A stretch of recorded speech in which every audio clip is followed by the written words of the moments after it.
Have you ever experienced skin that's, well, intensely itchy or really dry, maybe persistently irritated? Mm. You know, that kind of discomfort that just, it won't seem to quit no matter what you try. It's surprisingly common, actually. Yeah. Yet these chronic skin conditions, they often seem deeply misunderstood. Oh, definitely. Far more common than people often realize. And the impact, it really goes well beyond just the physical side of things. Right. So today we're doing a deep dive into eczema. Right. Now, for many people, eczema is probably a familiar word, but it's actually, well, it's a broad term. It is. It covers a whole group of chronic inflammatory skin conditions. Yeah, think dry, itchy, scaly, and often quite painful patches. And maybe let's clear up one of the biggest things right away. Please. Eczema is not contagious. You absolutely cannot catch it from someone else. That's such a vital point to make right up front. That fear of contagion, it can unfortunately lead to, well, social isolation or just misunderstanding for people living with it. Absolutely. So our mission with this deep dive is to really unpack what eczema is, at its core. We want to explore its many different forms, delve into the complex causes, and also, maybe more hopefully, highlight the really promising advancements in managing it. Yeah, there's been some great progress. The whole idea is to help you get better informed quickly and thoroughly without having to wade through, mountains of medical jargon yourself. And like you said, eczema is that big umbrella term, but it's very often used interchangeably with atopic dermatitis, or AD. Huh? And that's because AD is, well, it's recognized by all the major health organizations as the most common and definitely the most researched form of eczema. Right. And what really stands out about AD is just how prevalent it is. We're talking up to 20% of children are affected. 20%. Wow. Yeah, and around 80% of those kids develop the condition before they even turn 6. It's a huge number. 20% of children. That is far more widespread than I think most people would guess. Yeah. So, okay, if atopic dermatitis is sort of the main type, the core of eczema, what exactly makes it tick? You said it's long-lasting, chronic, flare-ups and remission. But what's the fundamental why? Well, the development of eczema, and especially AD, it really comes from a pretty complex interplay of factors. That's maybe the first key thing to grasp. Right. It's almost never just one single thing. Right. Okay, let's unpack that a bit. So genetics, yeah, they play a role, right? Are there specific genes involved? Absolutely. Genetics are definitely a big piece of the puzzle. For instance, specific mutations in genes like FLG, that's the filaggrin gene, are really crucial. Filaggrin. What does that do? Filaggrin basically helps build a strong, healthy skin barrier. Think of it like the mortar holding bricks together in a wall. Okay. So if that gene is mutated, the skin barrier can be compromised. It becomes a much weaker shield against, the outside world. So a weaker shield. Yeah. But it's not just genetics causing it then. What else is in this complex picture? No, not just genetics. Alongside those predispositions, there's usually significant immune system dysregulation. Okay, how so? Well, think of it like this. A part of your immune system, specifically something we call the Th2 immune response, can become overactive. So instead of just fighting off real threats, it kicks into overdrive and triggers inflammation in the skin, even when there's, well, no real danger. Right. And bacteria, I think I read something about that. Yes, exactly. Plus, there's often an overgrowth of certain bacteria, particularly Staphylococcus aureus, living on the skin, and that can further ramp up the inflammation. And then, of course, there are the environmental factors that come into play, things like allergens, pollutants, maybe even psychological stress. Absolutely crucial triggers. They Yeah. essentially push that already vulnerable skin barrier and that overactive immune system into a full-blown flare-up. And what's really critical to understand here is how the impact of eczema stretches way beyond just the physical symptoms. We often see individuals, and their caregivers too, experiencing significant anxiety, depression, and really disturbed sleep patterns. Oh, I can only imagine. The itch alone must be maddening at night. It sounds like it could put major limits on just daily life, right? School, work, social stuff. Absolutely. It imposes limitations on daily activities, academic pursuits, social interactions. It really affects their overall quality of life. It's a profound psychosocial burden. Okay, so with that kind of impact, the big question for anyone dealing with this or caring for someone who is has to be management. What does good care look like today? Well, while a definitive cure is still elusive. Unfortunately. Yeah, but current strategies are really designed to alleviate those difficult symptoms, prevent the flare-ups, and importantly, restore that compromised skin barrier function. So what does that involve typically? We're talking about foundational skincare, good moisturizing routines, gentle cleansers, plus various topical and systemic medications, sometimes phototherapy, and often various lifestyle adjustments too. Okay. Basic but important stuff. Yes, but this is where the story gets really hopeful, I think. There have been some truly remarkable therapeutic advancements just in recent years. Okay. Here's where it gets really interesting for patients then. Tell me more. We're seeing the introduction of novel biologics. These are advanced medications that very precisely target specific inflammatory signals in the body. Like specific proteins or something? Exactly. Things like IL-13 and IL-31 inhibitors, they block those specific pathways driving the inflammation. Wow, okay. Targeted therapy. Precisely. And alongside those, innovative nonsteroidal topical agents are also emerging, like PDE4 inhibitors and JAK inhibitors. JK inhibitors. I've heard of those for other conditions. Yes. They work by blocking certain enzymes inside cells that are involved in the skin's immune response. So what's the big deal about these newer treatments? What's the significance? Well, the significance is huge, really. They provide much more targeted and, frankly, more effective options than we've had before. They're truly poised to significantly improve patient outcomes and give much better overall disease control. It's a big step forward. That sounds like a potential game changer for many people. Yeah. And it really underscores that effective eczema management isn't just about finding the right cream or pill, is it? Not at all. It absolutely requires a holistic, patient-centered approach.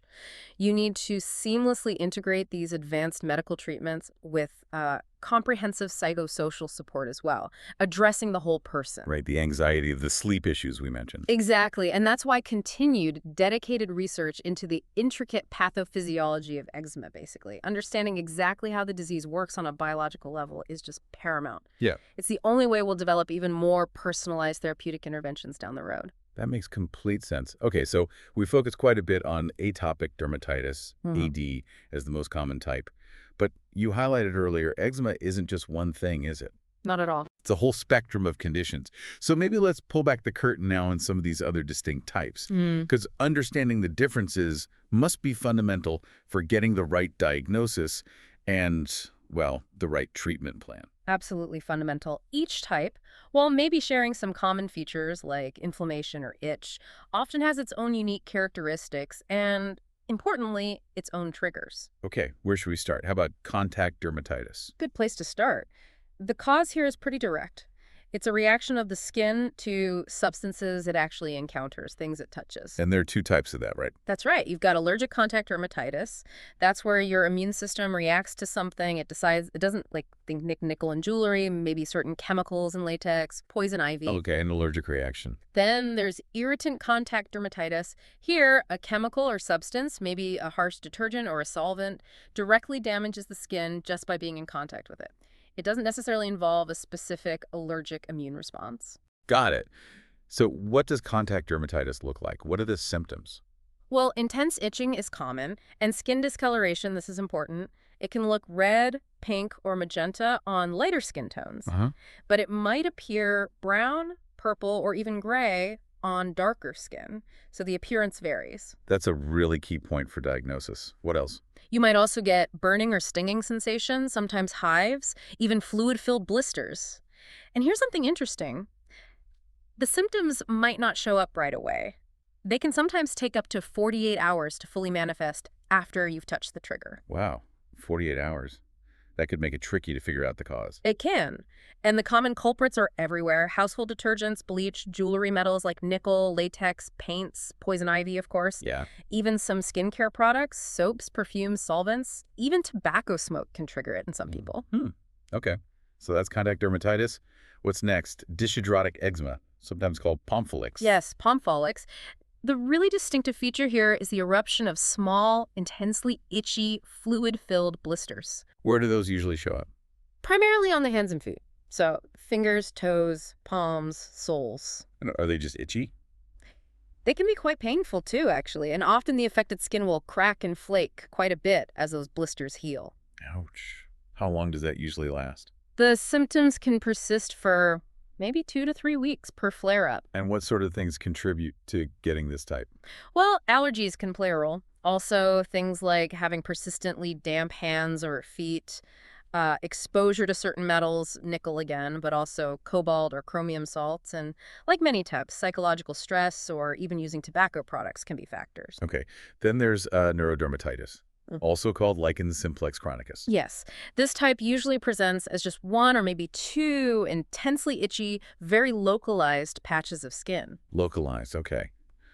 And what's fascinating, or maybe incredibly frustrating about this one, is what you call the itch-scratch cycle, right? That's the absolute defining feature. Scratching the affected area, it doesn't bring relief. It actually makes the itch significantly worse. Oh, no. It becomes this vicious circle. You itch, so you scratch, which makes it itch more, so you scratch more. And what does that do to the skin patch itself? As a result of that chronic scratching, the patch becomes thick, leathery, scaly, and highly pruritic, meaning extremely itchy. Where does this typically happen? Common locations are the arms, legs, the back of the neck, the scalp, bottoms of the feet, backs of the hands, and even sometimes in the genital areas. And I guess all that scratching must carry risks. Definitely.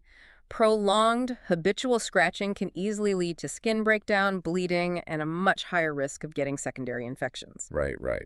Okay, moving on. Nummular eczema. This one has another name, too. Discoid eczema. Yes, discoid. And this type is very distinctly recognized by the presence of round, sort of coin-shaped spots on the skin. Nummular means coin-shaped. Ah, okay. Coin-shaped spots. How big are they? They can vary quite a bit, maybe from 1 up to 10 centimeters across. And like the others, they're typically intensely itchy, flaky, or sometimes cracked. How do they start? Do they just appear as coins? Usually not. They might initially appear as just a cluster of small bumps, which, again, look different depending on skin tone, maybe red or pink on lighter skin, dark brown on darker skin, and then these bumps merge and evolve into those characteristic coin-shaped lesions. And can they stick around for a while? Oh, yes. Without the right treatment, these symptoms can unfortunately persist for several years in some cases. Is this type linked to anything else? It's often associated with having very dry skin in general, and interestingly, it seems to show up more often in people who already have another form of eczema, particularly atopic dermatitis. Ah, okay, so there's a connection there. What about triggers for nummular eczema? Triggers can include, well, extremely dry or sensitive skin is a big one. Yeah. Also, skin trauma, things like scrapes or even chemical burns, insect bites. Alcohol consumption seems to be linked for some. Really? Alcohol? Yeah. Also, certain medications that tend to cause skin dryness, periods of intense psychological stress, very dry weather conditions, and again, skin infections, especially with Staphylococcus bacteria. Lots of potential triggers. And here's something else quite unique about this type.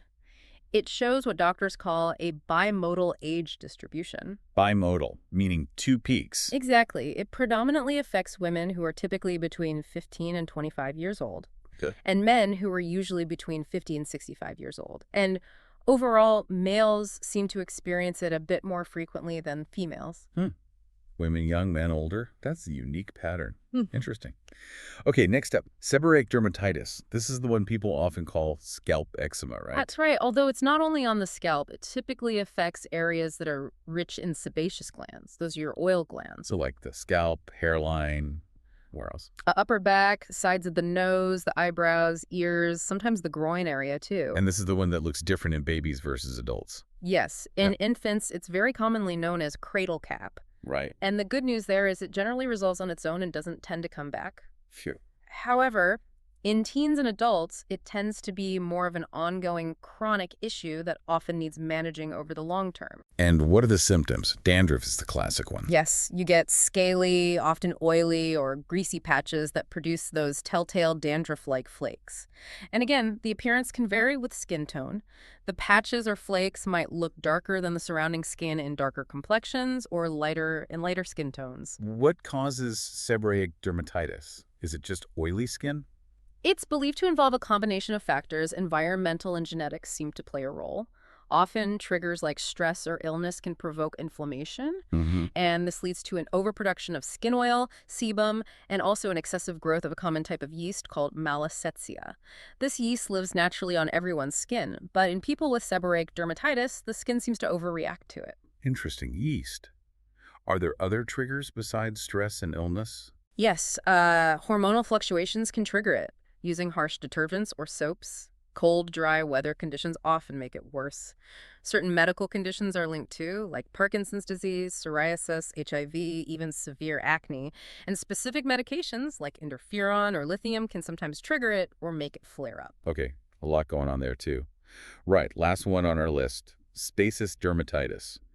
Who tends to get this? This type is common in individuals who have compromised circulation, particularly in their lower extremities, usually the legs and ankles. So it's a circulation problem manifesting as a skin problem. Essentially, yes. Yeah. What happens is fluid actually leaks out from weakened veins into the surrounding skin tissue. Okay, and what does that look like? Well, it leads to symptoms like swelling, quite noticeable swelling. Also, discoloration again, varying by skin tone. It might look red, brown, purple, gray, or kind of ashen. And itching and pain are common too. Where is it most obvious? It's most pronounced typically in the lower legs and around the ankles. People often notice the swelling gets worse after they've been standing or walking for a long time. They might also feel an aching or a sensation of heaviness in their legs. Are there other signs you might see with it? Yes, you often see associated signs like varicose veins. And in more severe chronic cases, unfortunately, open sores or ulcers can develop on the skin. So this isn't just about the skin itself, it's really about the veins underneath. Exactly. The underlying cause is usually malfunctioning valves within the leg veins. Yeah. These valves are supposed to help push blood back up towards the heart against gravity. Right. When they don't work properly, blood tends to pool in the lower legs, leading to increased pressure in the veins and impaired blood flow, which then affects the skin. Wow. Okay, so we've just gone through, what, 6 or 7 different types of eczema? Mm-hmm. Contact, dysphotic, neurodermatitis, nemular, seborrheic, stasis, plus the big one, atopic dermatitis. So what does this all mean when we try to connect the dots? We've talked about them as distinct types, but you hinted earlier they might not be entirely separate islands.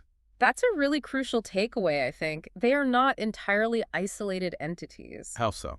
Well, think back to that example we mentioned. The observation that nummular eczema seems more likely to develop if you already have another type of eczema, like atopic dermatitis. Right, right. That's not just a coincidence. It strongly points towards, well, potentially a shared underlying susceptibility.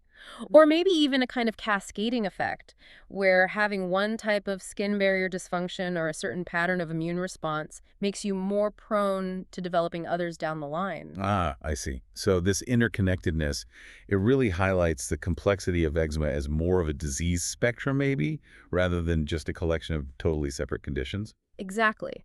It suggests that common factors may be certain genetic variations, particular patterns of immune dysregulation, or fundamental issues with skin barrier function might actually contribute to many of these diverse clinical presentations we see across the different types. So if we connect this to the bigger picture, understanding these potential relationships must be really vital then for a more comprehensive approach to diagnosis and especially long-term management. Absolutely vital. It means that treatments or lifestyle changes that help manage one type of eczema might, in theory, actually influence your susceptibility to other types as well. It really hints at the possibility of a more unified approach to care in the future, looking at the underlying mechanisms. Okay, so there you have it, eczema. It's clearly a complex and varied group of chronic skin conditions, but the encouraging part is, with increasing scientific understanding and these remarkable new therapies coming through, effective holistic management seems more attainable than ever before. Definitely more attainable. The landscape is changing. So here's a final thought to leave you with.